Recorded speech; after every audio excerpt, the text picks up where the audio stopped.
and welcome to Tales of Krampus. I am your host, the Christmas Creeper of Channel Xmas. On the night of December 5th, Sinterklaas delivers burlap bags full of gifts to the homes of children who have been good all year. But those who have been naughty are visited by someone else, also with a burlap sack. Although this one does not contain gifts. Before we begin, please remember to subscribe and jingle the bell. And if you enjoy the story, please hit the thumbs up on the video. We now present the very simply titled Krampus.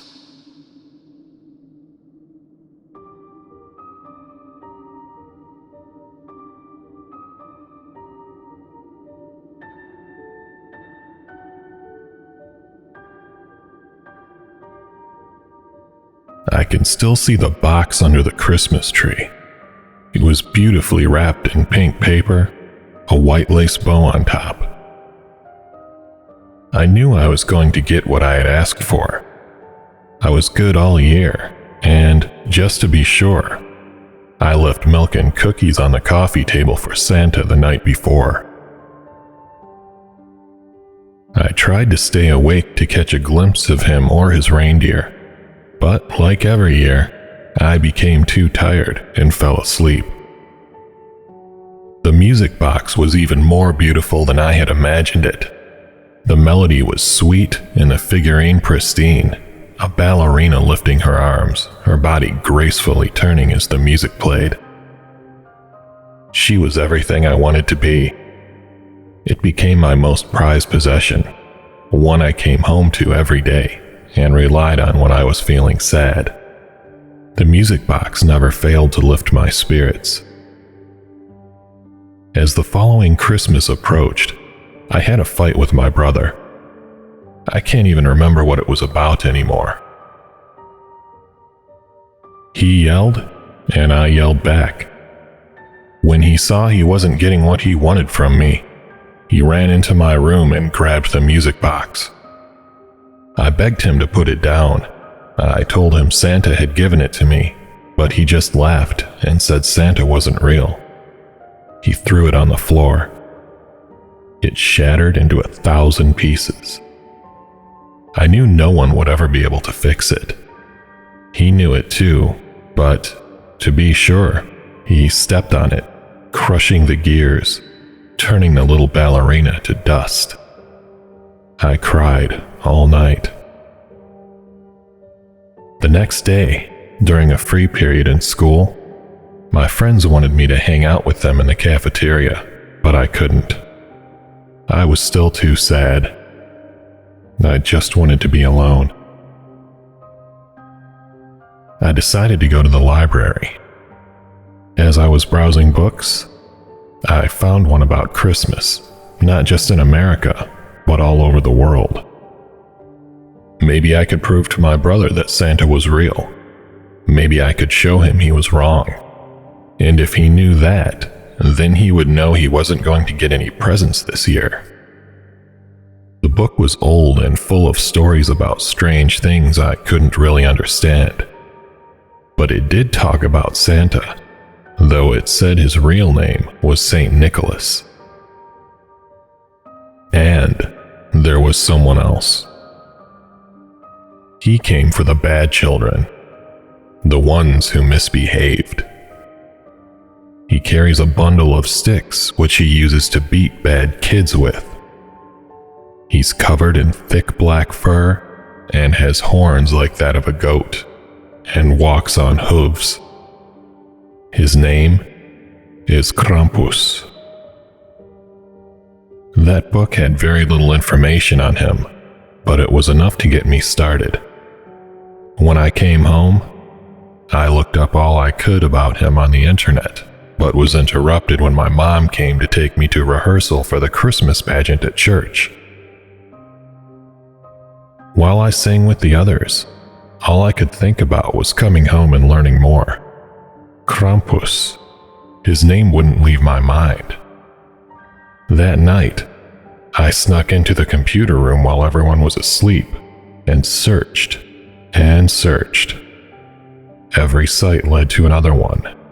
More details. More information. Until I found what I had really been looking for, though I didn't know it until I saw it. I found a way to call him. A way to call Krampus instead of Santa. A way to get rid of my horrible brother. It was kind of a spell. You had to be precise. The old legends said you just had to be naughty and the dark spirit would come. But that was just parents trying to scare their kids into being good. The real Krampus had to be called. He had to be conjured. First, I had to find the sticks.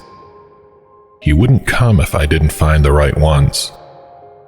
They had to be just right. They had to be strong. One side of our street was made of houses, the other half, woods. After school, instead of going home, I crossed the bare trees and started searching for the right sticks. It was kind of a mindless exercise. I think, deep in the back of my head, I never really believed it. But I felt like I was doing something. It was starting to get cold again, but I didn't leave until I had as many good sticks as I could carry. I snuck along the side of the house and into the backyard when I got home. I hid the bundle in the basement and used my scarf to tie it all together. For those couple months before Christmas, I would sometimes sneak down there, especially after my brother had been mean to me again. And I would just look at the bundle, tied in a bow with my scarf. It was like a present waiting to be opened. And then, before I knew it, it was here. The Advent, Christmas Eve.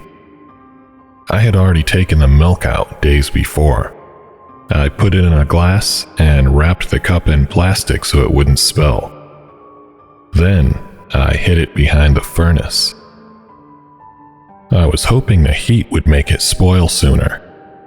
The milk had to be spoiled for him to show up. Same with the meat. As we were eating dinner, I cut a piece of steak from my plate and put it in my pocket. Then, like the milk, I wrapped it in plastic so it wouldn't smell and hid it behind the furnace. The plan was to get everything together once everyone had gone to sleep and place the items on the mantel above the fireplace. Except for the sticks. I was supposed to leave those in front of the door of the person I wanted Krampus to take. I was sick with worry all day. What if my parents found the milk and the meat? What if it smelled so bad they would notice it all the way from upstairs? I still hadn't opened the plastic, but I had checked the milk. It had curdled. The top was covered in white chunks. It made me nauseous just to look at it. And my brother, did I really want him gone? Maybe he wasn't that bad. Maybe I overreacted. At bedtime, I listened, making sure everyone were in their rooms for the night. Then, finally, opened the door and went to the basement. I put the piece of meat in my pocket and took the glass of milk. On my way up the stairs, I made the decision I would throw it all away. I didn't really want my brother taken away. And if I'm being honest, I was scared. My brother was standing in the kitchen when I came up. He caught me. I didn't know what to say. Then I realized he didn't know the milk was spoiled. It was still wrapped. He laughed at me. "Still believe in Santa?" he said. "You're wasting perfectly good milk, you baby." He stormed across the room and ripped the glass from my hand. He was confused when he saw the plastic, but it didn't slow him down. He was so determined to drink it in front of me that he didn't notice the rot until it was too late. He spit and slammed the glass on the counter. His face contorted. Before he could even scream at me, he was running to the bathroom. I wasn't sure what to do. I knew he would tell my parents and they would definitely ask what I was doing with old milk. I had no answer. Worst of all, he was definitely going to make my life hell after this. Maybe even hurt me. I had to get rid of him. I put the glass, which still had plenty of milk in it, on top of the mantel. I took the rotten meat from my pocket and unfolded the plastic. It was slimy brown with green spots and smelled like death. I got a chill then, just imagining what would want to eat or drink those things. I stepped back and looked at the open chimney under the mantel. It stood hollow and dark, like a black mouth. The chill in my back grew, and I ran upstairs. All night, my brother stayed in the downstairs bathroom. My parents had no idea he was sick. It was almost midnight. And then, I remembered the bundle of sticks. I had to mark the right person, or he could take the wrong one. I had to go to the basement. Before I did, I wanted to look outside, to see if there was any sign. There was a snowstorm. The sky was totally black, and all I could see were the trees across the street being pushed by the wind. I opened my door. The hallways looked almost foreign in the dark. I stepped out. It was really cold. The heater was on, and I didn't know why it was still so cold. I moved down the stairs.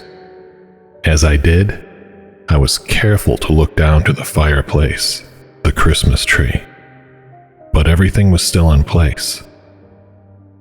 I snuck down on my tippy toes, silent, so my brother wouldn't hear me since I had to go past the bathroom door to get to the basement.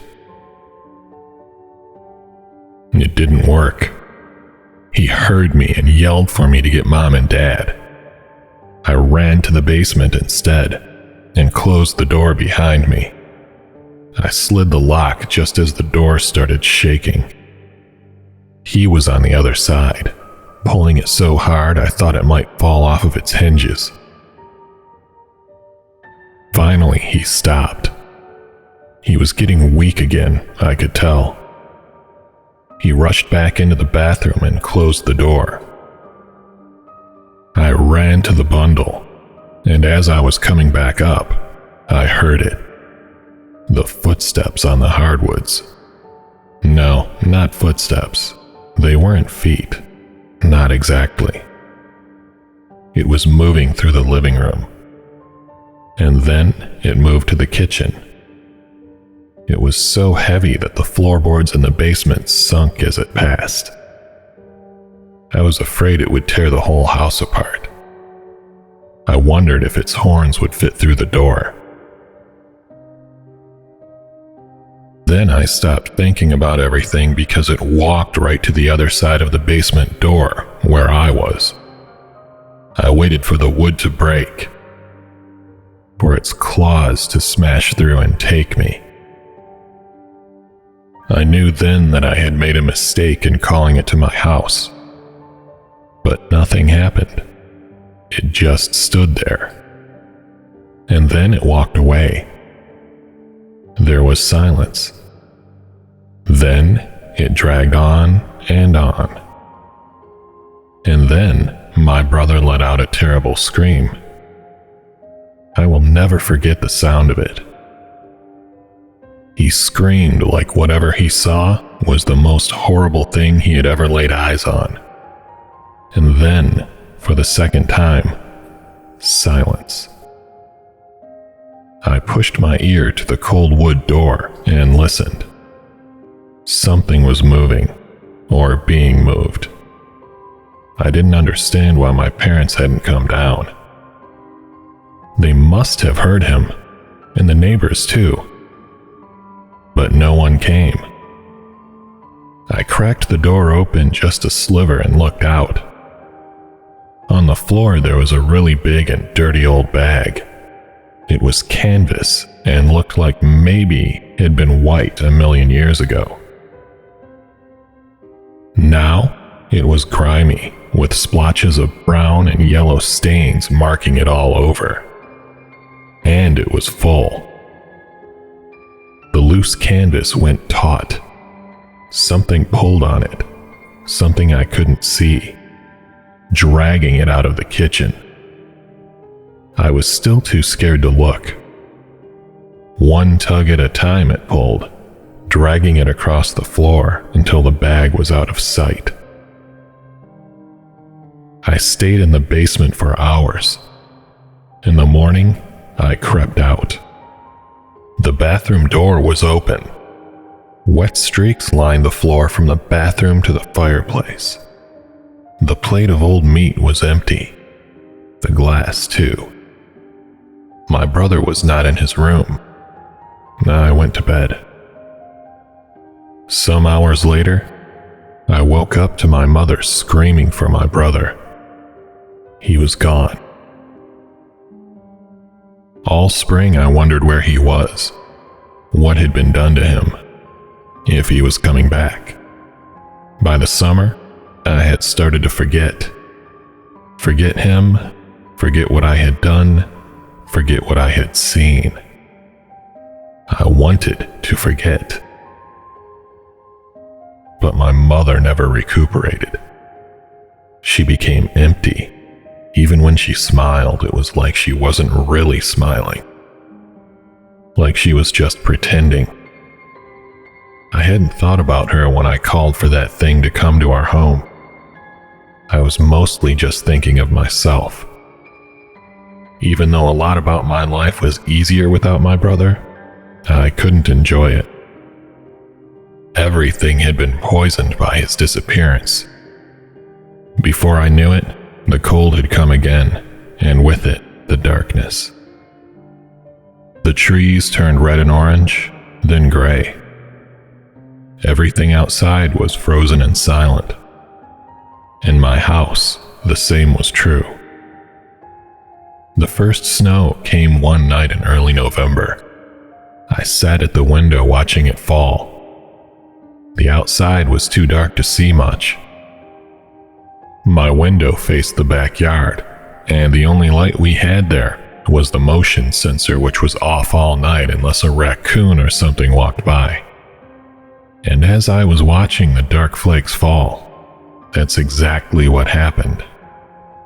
Or, at least, I thought so when the lights turned on. It illuminated the whole backyard. I looked down. Everything was covered in a thin film of snow. I didn't see any animals, but there was something. In the middle of the yard, beneath the snow, something I couldn't make out from my room. Something that wasn't there before. It was moving. Put on my slippers and wrapped myself up in a blanket, then made my way to the back of the kitchen. I opened the back door. The lights came on again as I stepped out. The thing in the yard was small, about the size of a shoebox. Only a small piece of it was moving, something at the top. As I got closer, I heard what I thought was a familiar melody, only it didn't sound the way I remembered. The thing in the yard was a music box. The ballerina atop of it danced slow, catching and stopping every few seconds. Not at all graceful like the one I had before. And her face, parts of it were missing. Her legs were cracked. Before I knew it, I had picked it up. It was the same, the exact same as I used to own, only a little different. I looked closer, turning it upside down to see if the signature I had written was still on the bottom. Before I could check, I dropped it to the ground. There was a stench attached to it. It smelled like rotten meat. That's when I noticed them. Footprints on the snow. Bare feet. They came out from the darkness beyond the lights, up as far as the music box, then turned, moving back to the black. I looked up, but could see nothing past the circle of light around me. Snow built on my shoulders as I stood there trying to see where the footprints led, but it was impossible. And then, I felt someone staring back. I ran and didn't stop until I was back in my room. I hid under the covers until I fell asleep. That night, I dreamt of someone knocking on my door. Then, my brother's voice called for me. My mother woke me the next day, yelling. She said I'd tracked dirt into the house and made the carpets all wet. And why had I left the back door open? The house was freezing, she said. She was furious. But I hadn't left the door open. I slammed it shut when I ran. And the dirty footprints she was talking about? They weren't mine. They stopped at the threshold to my room. I really had heard him, I thought. My brother had visited me in the night. At choir practice, I couldn't focus. I kept thinking of him coming back. Had he been dead all this time? Or was he kept, beaten, and punished for what he did to me? This entire time, was he alive? Was he hoping I would forgive him so he could come home? Maybe he had come home. Maybe he was still trying to get me to forgive him. I couldn't stand still. Every time I looked one way, I felt like somebody was watching me from the other. I stared at the open door that led to the lobby. I knew if I looked long enough, I would see him, bent and broken and limping to me. I walked home from church. My mom was supposed to pick me up, but she couldn't. The snow had frozen and crunched beneath my feet as I walked. That was the only sound I heard the entire way. I kept my eyes down to the sidewalk, terrified of what I might see if I looked up. Finally, I had to raise my eyes. I knew I was close to home, but had to look to be sure I wouldn't walk into some neighbor's house. And it was still daylight. It was still safe.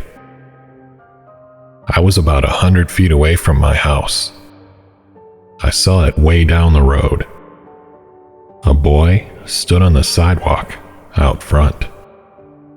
He had a white beater and no shoes, just like my brother was wearing when he was taken. But I couldn't tell if it was him because the boy had a bag over his head. My neighbor, Mrs. Walsh, came out of her house and asked if I was okay. I couldn't speak. I couldn't look away. She looked to where I was staring, but she didn't see him. She asked if I needed my mom. I wanted to run to her, to cry and wail and have someone take care of me and tell me it was okay. I shook my head and walked on. I got closer and closer to the boy, but kept my eyes down. I looked only to the snow beneath me as I walked. When I reached the sidewalk in front of my house, I saw his feet, blackened and scarred, burned maybe. I turned and walked toward my front door. My footsteps were joined by his. A soft crackling in the snow just behind me. Finally, I reached my door and stepped inside. As I went to close it, I couldn't help but look up. He was standing in front of me. I closed the door. What did he want? I wondered. But even as I asked myself the question, I knew the answer. A claim. He wanted me to claim him. He couldn't just disappear. He would not be forgotten. The sound woke me from a deep sleep, something shattering in the living room. I looked at the time. It was just past 3 a.m. Something else broke. I was fully awake now. I listened at the door, but the sounds had stopped. I opened the door. As I passed my brother's room, I grabbed his old baseball bat. I had no idea what could be making those sounds. It was like something had been ripping the house apart. I don't know why my parents hadn't heard it. The living room was torn apart. There was fur on the floor, even some blood. And there were gashes dug into the walls. Couldn't tell what could have done that. My father found me there. I told him it was gone. Whatever it was gone now. He stared at me and didn't speak for a long time. It wasn't until the next day, after thinking about it for a long time, that I realized the gashes must have been made by antlers. The day of the Christmas pageant finally came. I hadn't slept in I don't know how long. When I walked to school each morning, I would hear loud cracking in the woods moving alongside me as I walked on the sidewalk. Sometimes at night, the backyard light would turn on. I'd only watch the curtain from my bed, seeing how long it took for the light to go out again. Most nights, it went on and off until the sun came up. Sometimes, I would even hear knocking at the back door. I couldn't keep track of the days. The pageant is how I knew it was Christmas Eve. I must have looked terrible. Everyone I saw when I got to the church asked if I was okay. I nodded, feeling as if I was underwater. When we took the stage, I could see my parents. They held each other, happy to see me up there. Happy for the first time since my brother disappeared. They didn't know what was happening with me. I wasn't good at hiding it, but they had been too preoccupied to notice. Now they actually looked at me. But, of course, what they saw was false. I had put on makeup before leaving the house, then again before going on stage. What they saw was a mask. I smiled as I sang, hoping it would stick, hoping it would become real. As I looked out to them and the other parents, I noticed it. It stood by the doors at the back of the room, cloaked in black. It was so tall. Its head nearly touched the ceiling. The hood of its cloak was stretched to the sides, pushed by its knotted horns underneath. I screamed. The others stopped singing and turned to me. My parents sat up, their smiles gone. I ran as the rest of the congregation murmured and gasped. I ran, leaving my jacket and purse behind. I ran along the frozen sidewalk in the dark and didn't stop until I was about to reach my house. All I had heard so far were my own sobs. But as I was about to open my door, there was the cracking of dry branches in the woods. I couldn't move. I stared at the dark trees, and again, I could feel that whatever was there was staring back at me. My parents pulled up and ran to me. We gripped each other and cried on the porch. They told me they knew and understood. For a moment, I was relieved, but they couldn't have known. I asked Father what he meant. "It's the first Christmas without him," he said. "We're gonna get you help." I told him it wasn't what he thought. I told him I was being haunted. I wasn't crazy. I wasn't grieving. I was scared. They put me to bed and said goodnight, both silent, both in tears. They told me they would take care of everything. They told me everything would be okay tomorrow. But I didn't sleep. I needed to know what they were planning. I listened at their door as my father told my mother he had found me in the living room with a baseball bat. He thought I had destroyed the house. He thought I was insane. And she agreed. "We have to put her somewhere safe," he told her. When I went to bed, I wondered if they were right.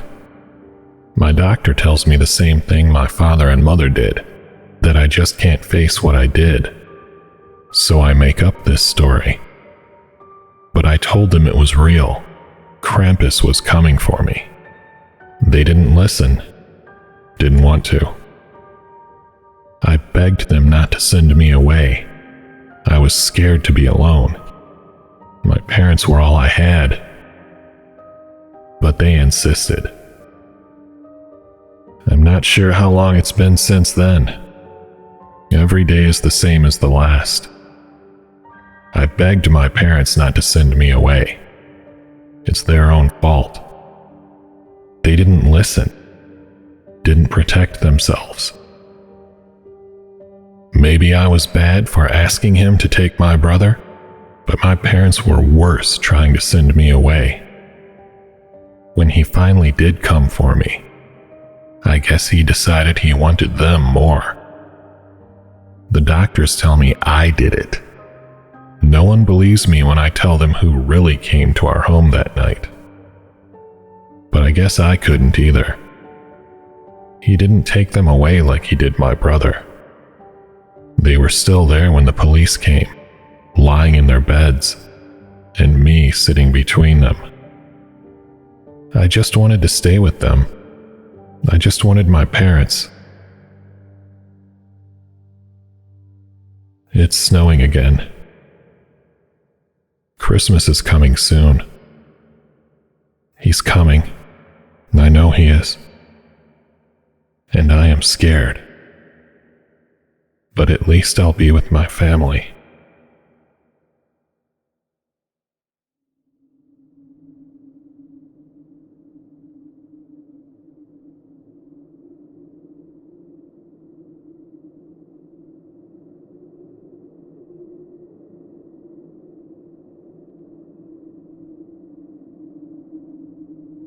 Well, friends, it looks like she finally got what she wanted.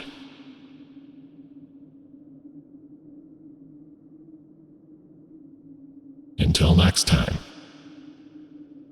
be careful what you wish for.